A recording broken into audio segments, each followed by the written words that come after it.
and welcome to Godly Play. Come, join the circle. There's lots of room. I wonder who's with you here today. Lots of room. Bring everyone. It's so good to see you. Well, looking at the church calendar, we've just come through the season of Lent. 1, 2, 3, 4, 5, 6 Sundays. And today, the calendar moves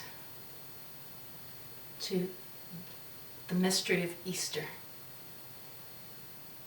And Easter is such a great mystery that it goes along for a number of Sundays. So we have a lot to look forward to.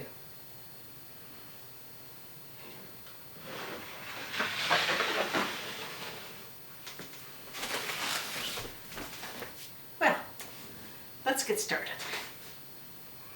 Are you ready? You comfortable?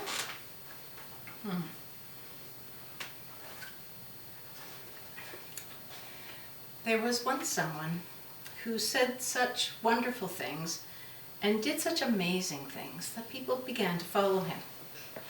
And as they followed him, they wondered who he was. And they couldn't help themselves. They just had to ask him. And one of the times when they asked him, he said, "I am the light."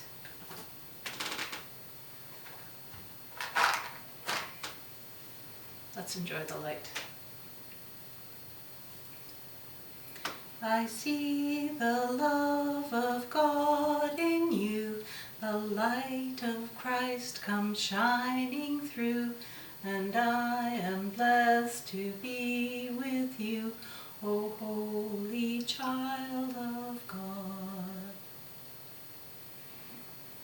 But this light didn't stay in that one place and in that one time, because he changed this light on this day that we're celebrating today, so that it could be with us in all places and all times. Watch as I change the light.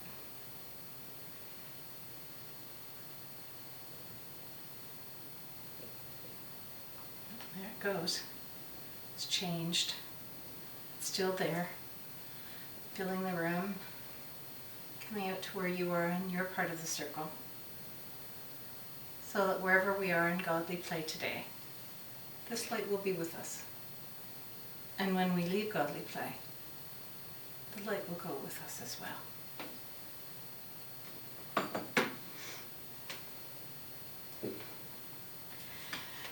Well, here's our story. And we're coming to the end. Are you ready? I wonder how much of it you remember. Let's see.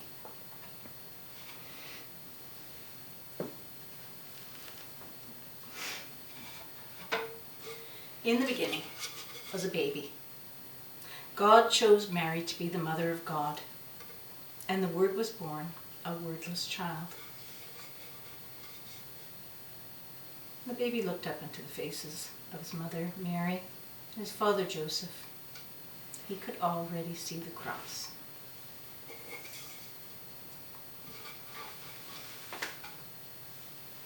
The baby grew and became a boy.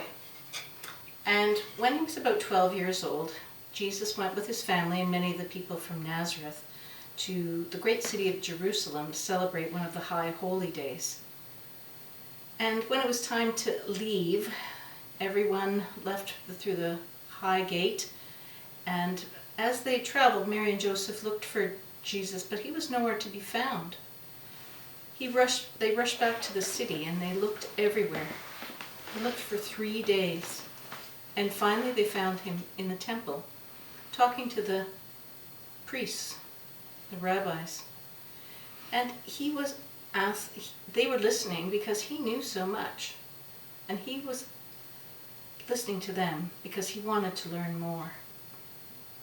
And when his mother and father asked him why he had done this, he said something very strange. "Did you not know I would be in my Father's house?" They didn't understand. Joseph's house and his carpenter's shop was in Nazareth. many miles away. They didn't understand, but they didn't forget.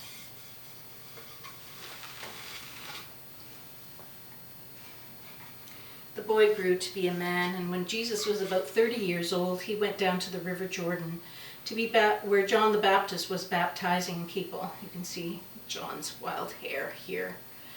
And Jesus waded through the water till he was face to face with John and said, "Baptize me." John looked at Jesus as if for the first time and said, "You are the Messiah, the one we have been waiting for. You must baptize me." But Jesus said, "No, it is written that you will come before me to prepare the way." Jesus went down into the chaos and darkness of the river, and as John brought him up through the surface, people who were there that day said they saw a dove come down from heaven. Others who were there said they heard a voice saying, "This is my beloved Son, in whom I am well pleased." After Jesus was baptized, he continued across the Jordan into the desert, and he stayed there for 40 days and 40 nights.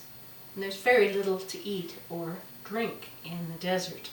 And one day he heard a voice saying, "Why don't you take those stones and turn them into bread?" Jesus answered, "It is written that human beings need more than bread to live." Then it was as if he was on top of the temple in Jerusalem. And the voice came back and said, "Why don't you jump and see if God sends his angels to catch you before you hit the ground?" Jesus said, "No, we don't need to test God." And then it was as if all the countries and kingdoms of the world were spread out in front of Jesus. And the voice returned and said, "If you will kneel down and worship me, I will make you king over all these kingdoms." Jesus said, "No, I am a king, but not that kind of king." The voice went away. Jesus had been in the desert to learn more about who he was and what his work was going to be. And as he crossed back across the Jordan, he began his work. And what was his work? His work was to come close to people, especially to people who no one else wanted to come close to. Can you see Jesus touching this blind man's face and his eyes? When Jesus came close to people, they changed. They became well. Jesus also told parables, and then he realized that he must turn into a parable. And so he turned towards Jerusalem for the last time.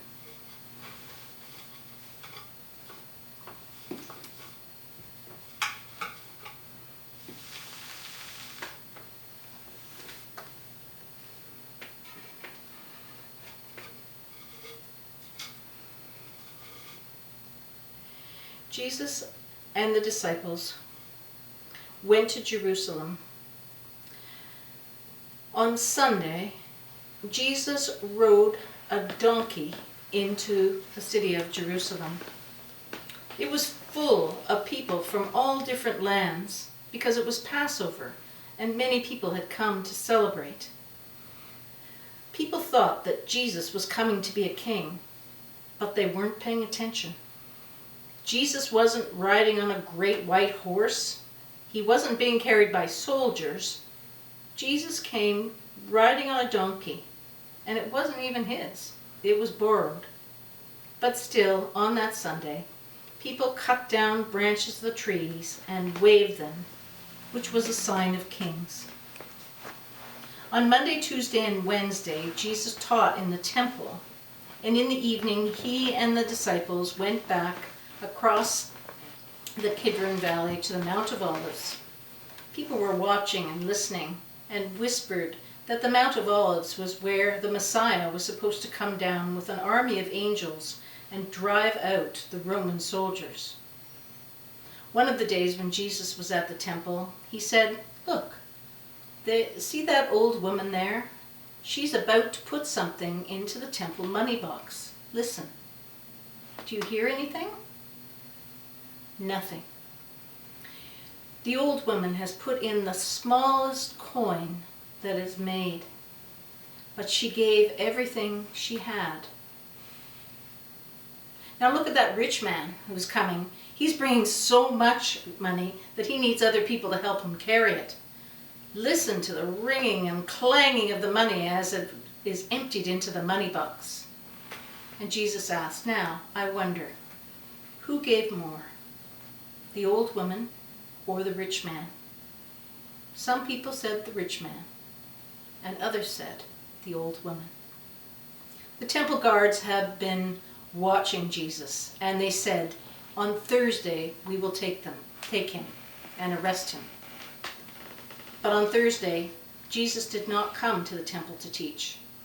And that night, he and his disciples went into the dark streets of Jerusalem to the appointed house, climbed the stairs to an upper room, and had their last supper together.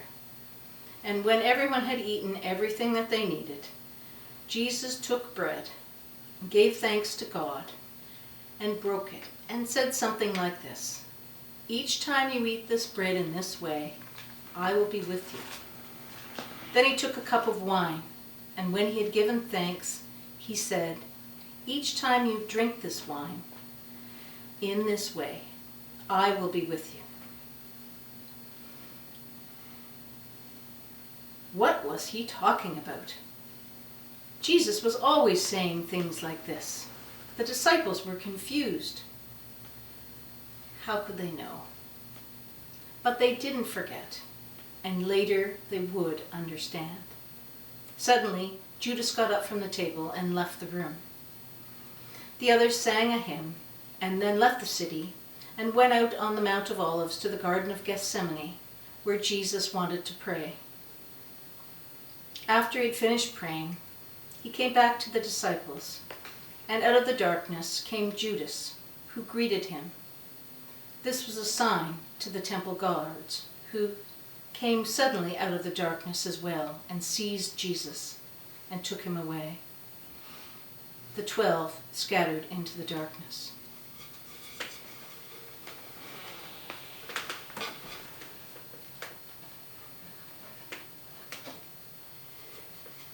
It was a confusing night. And in the morning, Jesus was taken outside the city walls of Jerusalem and crucified.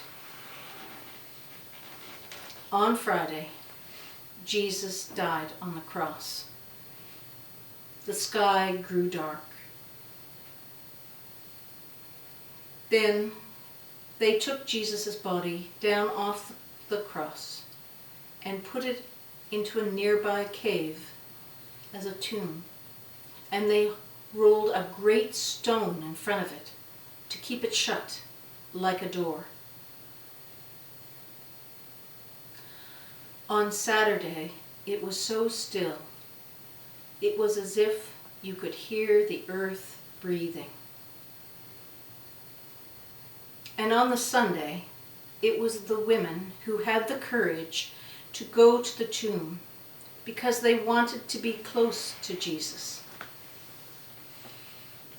They wanted to be there and remember, even though it was sad. But when they got there, the stone was rolled away, and when they entered the tomb, it was empty.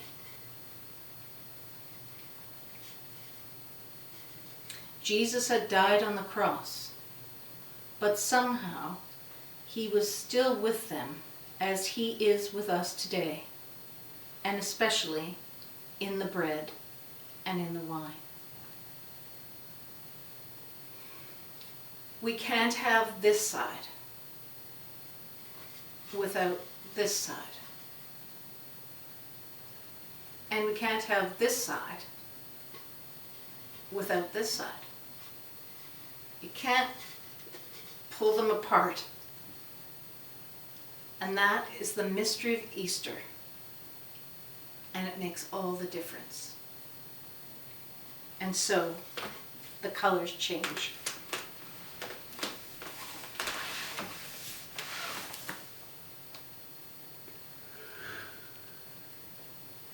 The color of pure joy and celebration.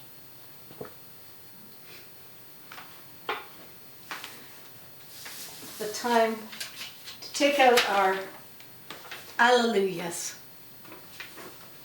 Alleluia. But wait.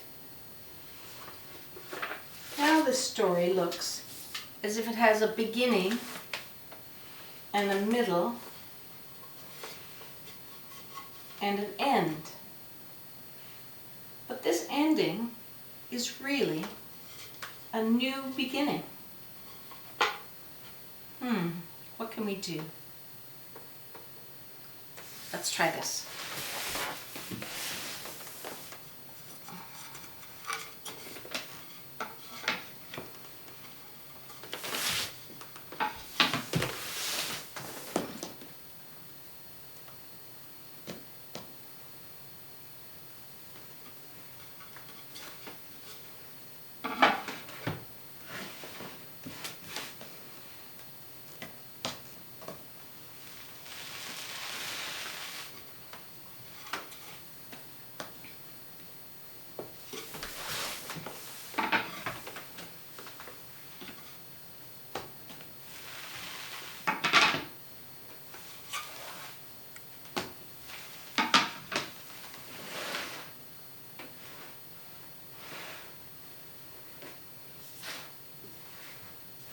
There. I think we have it.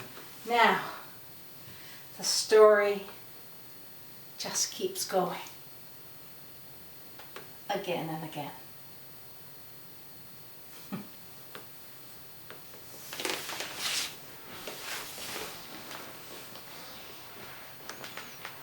Alleluia. Now for the blessing.